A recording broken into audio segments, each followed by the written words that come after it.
Good evening, everyone. Welcome to the post-game press conference. We are with the winning head coach of Barangay Ginebra, San Miguel, Coach Tim Ko. Coach Tim, in your last game, you allowed 17 three-point conversions from Northport. You said you weren't happy about that. How happy are you limiting TNT Tropang Giga to 5 of 41 shooting from downtown when they average about 14?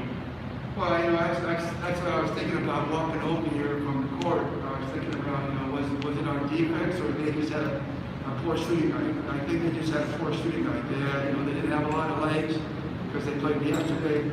Three-point shooting is a lot about having fresh legs, and I just don't think they had the fresh legs tonight.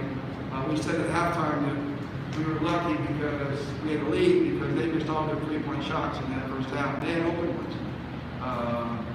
And even down the stretch, Jason Castro got an open three, missed it. So, as much as I want to credit our defense, I don't think you'll see that twice in a row with Talking Tex. They're just too good of a shooting team. We just caught them on a good night. Coach Tim, how good does it feel for you to have this version of LA Tenorio back now that he has his conditioning back with him? Yeah, you can tell the difference, huh? From the first game until now, big difference. We kind of put them on the shoulder. They did such a great job of defending our normal offensive flow with their great ball pressure. They were really up and hard on the ball pressure and passing lanes. And so we kind of reverted to just doing high screens and letting LA and Stanley do their thing tonight. And we didn't get our normal assist totals that we normally get and things like that. But, it's just trying to find a way to win. Because we thought this was so important to try to get to that top four, and this was a key game for us. So we were just trying to find a way to win. This was playoff mode basketball for us, and again, we're just fortunate that Talking Tex came off a really tough opponent, and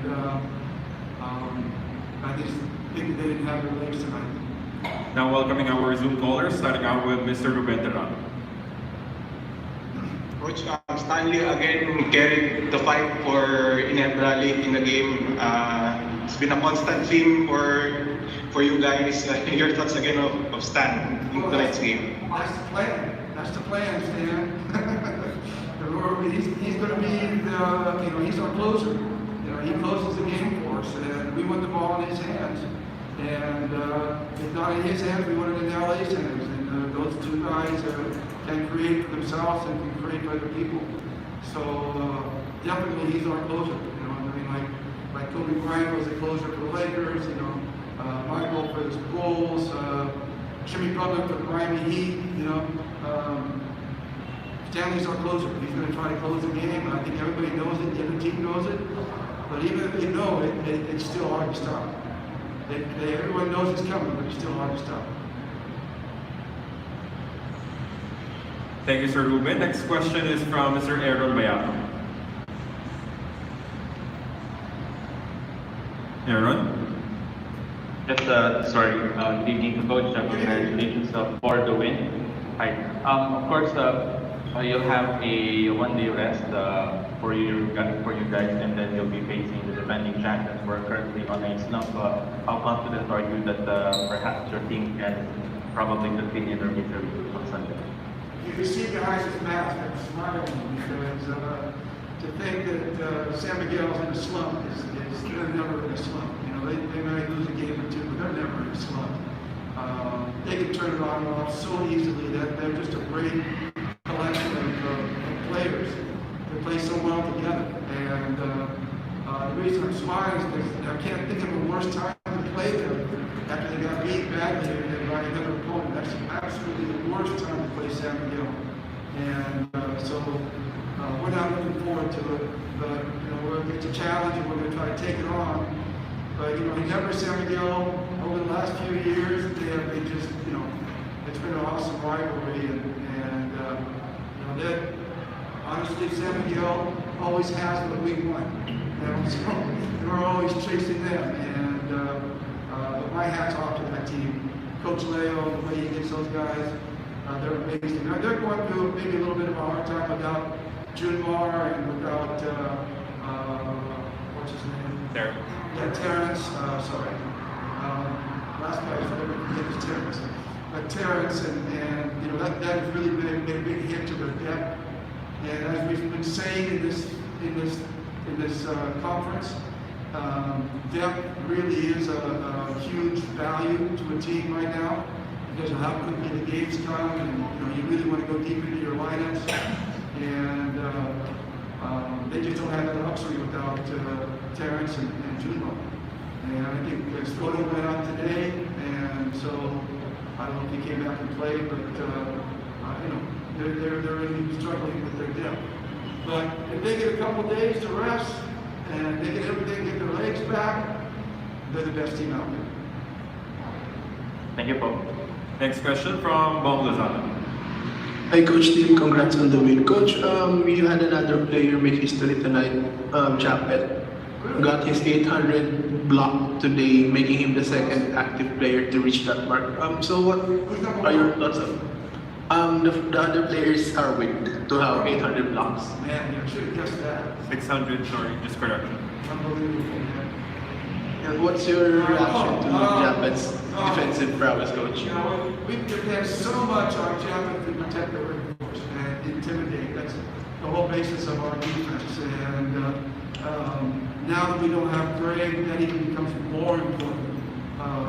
They kind of tag team the protect the rim kind of thing. Why don't you go out there and protect the rim, and they would be like a tag team. But now there's no one to tag, so now it's all on Japet. So he has a lot of pressure on him to get out there and block shots and do those things for us, and be intimidated. And he's doing a great job.